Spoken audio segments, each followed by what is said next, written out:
Alright, I'm going to try to do this quickly because sometimes I tend to ramble and I don't want to ramble a whole lot in this one. So, this is my 1/6 scale Redcat Racing shredder. It's got 4-wheel drive. It's an absolute monster of a truck. I love it. But I've recently put Inav on it, which is it's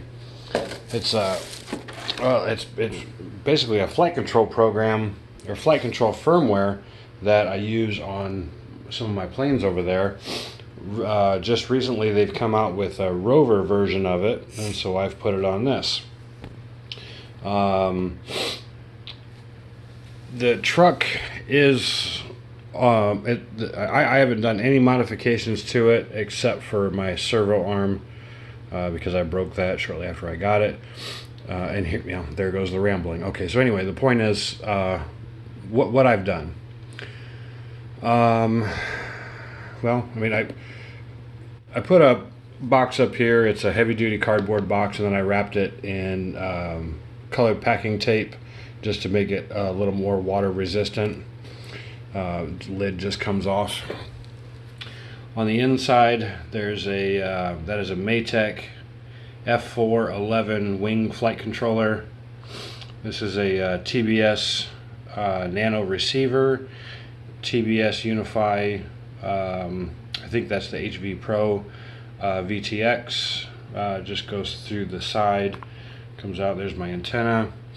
I put a cooling fan here that blows directly onto the video transmitter, and then down here there's a rubber fuel tubing right there, and there's another one over there, and those vent out and just poke backwards, just so debris and water or whatever doesn't get pushed up in there. Those just vent backwards.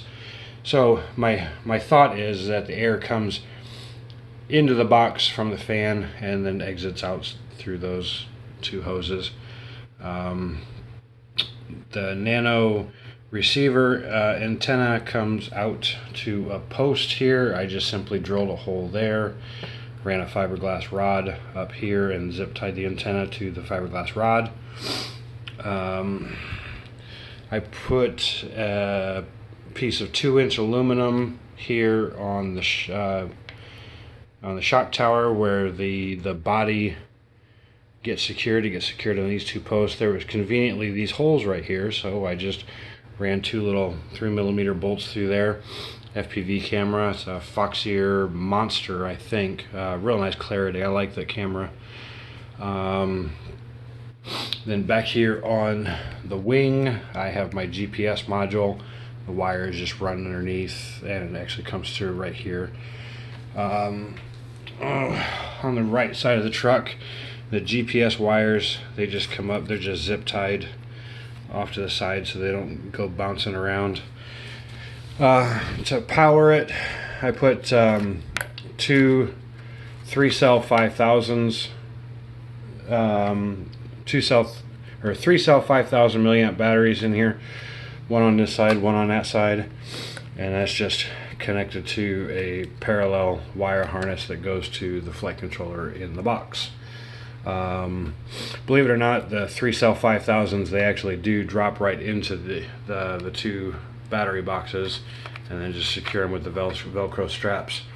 Now, 2 3-cell 5000 milliamp batteries, they weigh quite a bit on their own, and then you go put 2 of them in here, and the truck, the back end sags.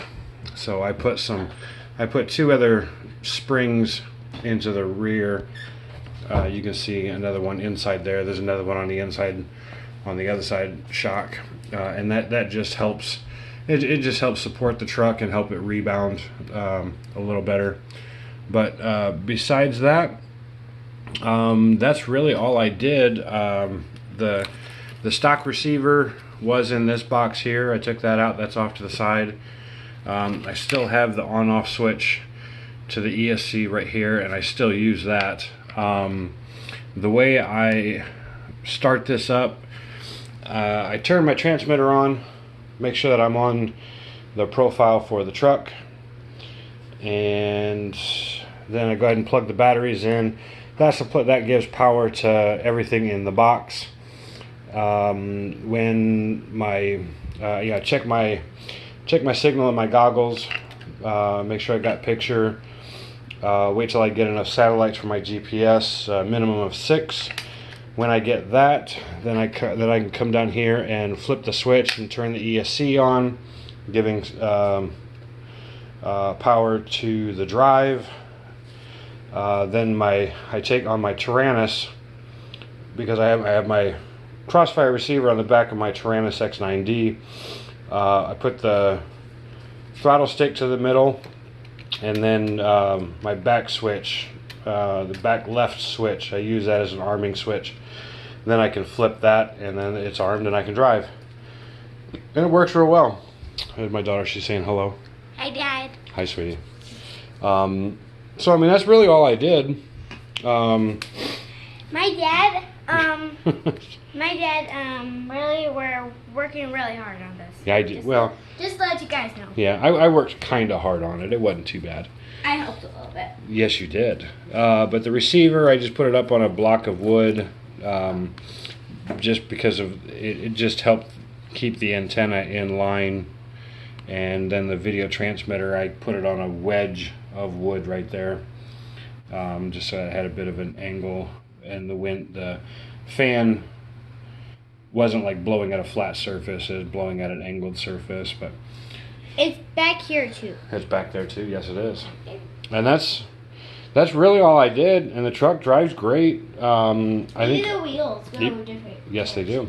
This one goes this way. I think the fastest I had it the other day with the goggles on was like 24 miles an hour, which for this truck is slow.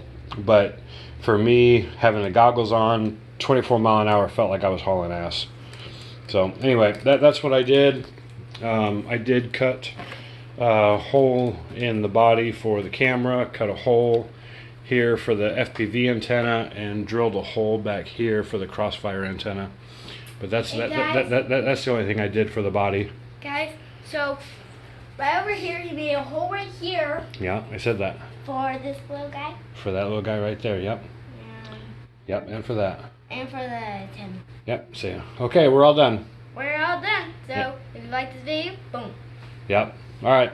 Well, if you guys got any other questions, let me know.